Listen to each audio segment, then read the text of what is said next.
Assalamualaikum warahmatullahi wabarakatuh. Alhamdulillahi rabbil alamin. Allahumma salli ala sayyidina Muhammadin wa ala alihi wa sahbihi wa barik wa sallim ajma'in. Kali ini channel kami akan mengangkat sebuah biografi singkat dari salah satu guru Syekh Muhammad Zaini bin Abdul Ghani dalam bidang ilmu Al-Quran.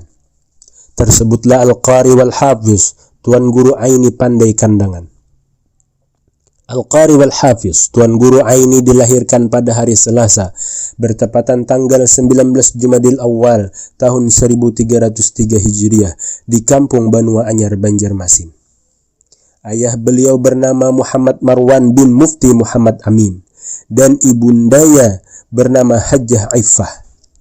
Tuan Guru Muhammad Aini adalah keturunan dari Datu Giat, yang Datu Giat merupakan saudara dari Datu Guat, istri dari Maulana Syekh Muhammad Arsyad Al-Banjari. Tuan Guru Haji Aini memiliki saudara sejumlah 6 orang. Di antaranya adalah Kiai Haji Muhammad Nur dan Kiai Haji Hasan Mughni. Muhammad Aini semenjak kecilnya sudah mendapatkan pendidikan dasar agama dan Al-Quran dari ayah dan kakek beliau sendiri, yaitu Mufti Muhammad Amin. Kemudian kakeknya Mufti Muhammad Amin mengirim Muhammad Aini dengan ayahnya ke Makkatul Musyarrafah di usia Muhammad Aini antara 7 sampai 8 tahun. Di Makkatul Musyarrafah, ayahnya menitipkan Muhammad Aini kepada Syekhul Qura Ibrahim Sa'ad Al-Misri. Di bawah didikan Syekh Ibrahim Sa'ad Al-Misri, Muhammad Aini menghafal Al-Quran sebanyak 10 juz dalam waktu kurang lebih selama 1 tahun. Sebelum wafatnya, Syekh Ibrahim Sa'ad menitipkan Muhammad Aini kepada Syekh Yusuf Indragiri untuk melanjutkan hafalan dan memperdalam ilmu Al-Quran. Syekh Ibrahim Sa'ad Al-Misri waktu itu meninggal di usia beliau 82 tahun. Selama 2 tahun di bawah didikan Syekh Yusuf Indragiri, Muhammad Aini telah mengkhatamkan hafalan Al-Quran 30 juz di usia beliau saat itu 12 tahun. Setelah 7 tahun mukim di Makkatul Musyarrafah, kakeknya Mufti Muhammad Amin meminta Muhammad Aini untuk pulang ke Banjar dikarenakan masyarakat sangat memerlukan ulama yang dapat membimbing agama. Beliau pun pulang ke kampung halamannya di usia beliau saat itu 15 tahun. Setelah pulang ke Banua Anyar, Banjarmasin dan mulai berdakwah mengajar agama, kakek beliau Mufti Muhammad Amin meninggal dunia. Beliau mengajar di keluarga dan di lingkungan masyarakat sekitar. Muridnya datang dari Marabahan, Sampit, Martapura, dan wilayah lainnya. 5 tahun mengajar, beliau pindah ke Amuntai karena diminta paman beliau yaitu Mufti Muhammad Yunan untuk mengajar masyarakat Amuntai dan sekitarnya. Karena melihat kealiman dan keikhlasan beliau dalam mengajar dan berdakwah, paman beliau Mufti Muhammad Yunan mengawinkan Muhammad Aini dengan anak perempuan beliau yang bernama Galuh Purnama. Paman sekaligus juga mertua Mufti Muhammad Yunan pindah bertugas ke Kandangan. Beliau membawa serta seluruh keluarga, termasuk Tuan Guru Muhammad Aini, pindah ke Kandangan dan tinggal di Simpang 5 Kandangan. Pernikahan antara Tuan Guru Aini dengan Galuh Purnama memiliki 5 orang anak.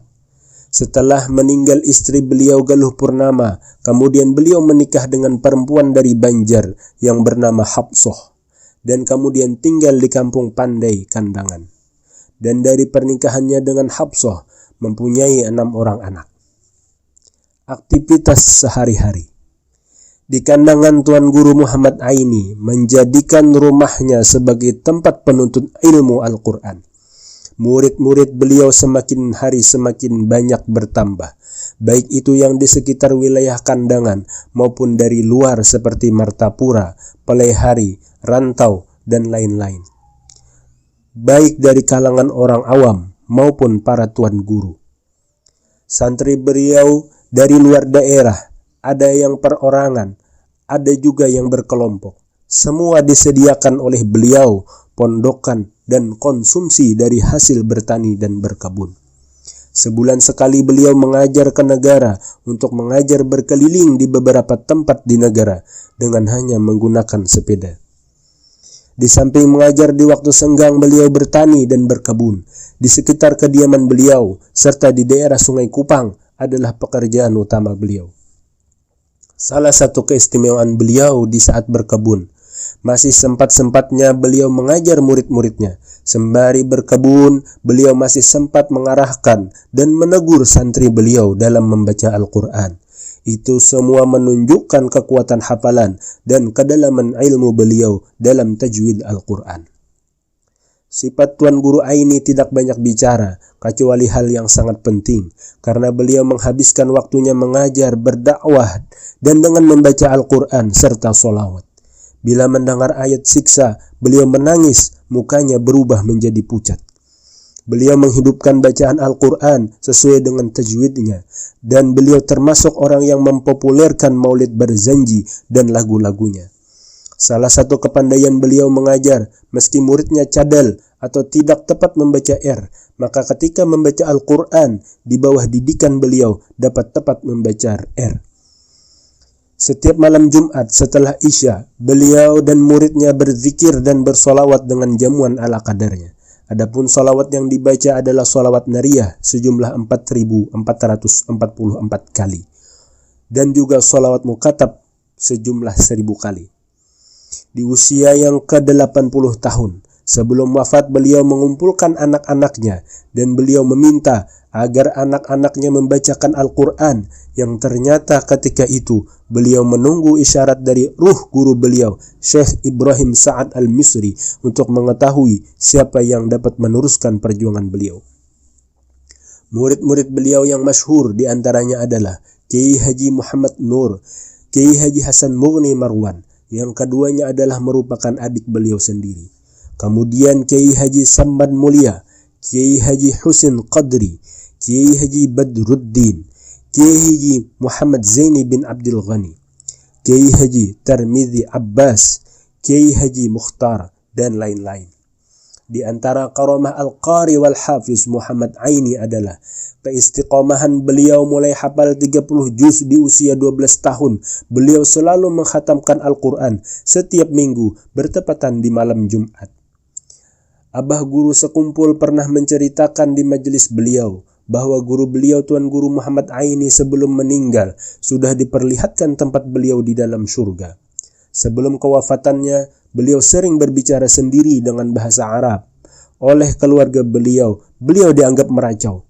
Hal itu disanggah dengan ketika beliau berbicara sendiri dan ada yang membacakan Al-Quran, beliau dapat menyambung bacaan Al-Quran tersebut. Beliau berbicara sendiri dengan menggunakan bahasa Arab itu, ternyata mengagumi mahligai di surga yang ditunjukkan kepada beliau. Tuan Guru Muhammad Aini masih mengajar hingga di akhir umur dengan kondisi sakit, masih menjaga dan mendengarkan, sehingga dapat mengetahui muridnya yang keliru membaca Al-Quran. Sebelum wafat beliau mengingatkan keluarga dan murid beliau untuk tidak meninggalkan beliau selama 2-3 hari ke depan. Dari pesan itu, beliau pun wafat. Beliau wafat bertepatan pada hari Jumat, tanggal 4 Ramadan, tahun 1389 Hijriah, jam 05.30 pagi, di usia yang ke-86 tahun. Dimakamkan di samping rumah di Kampung Pandai Kandangan. Rabbi fanfa'na bi barakatihim wahdina al-husna bi hurmatihim wa amitna fi tariqatihim wa mu'afatin minal fitani.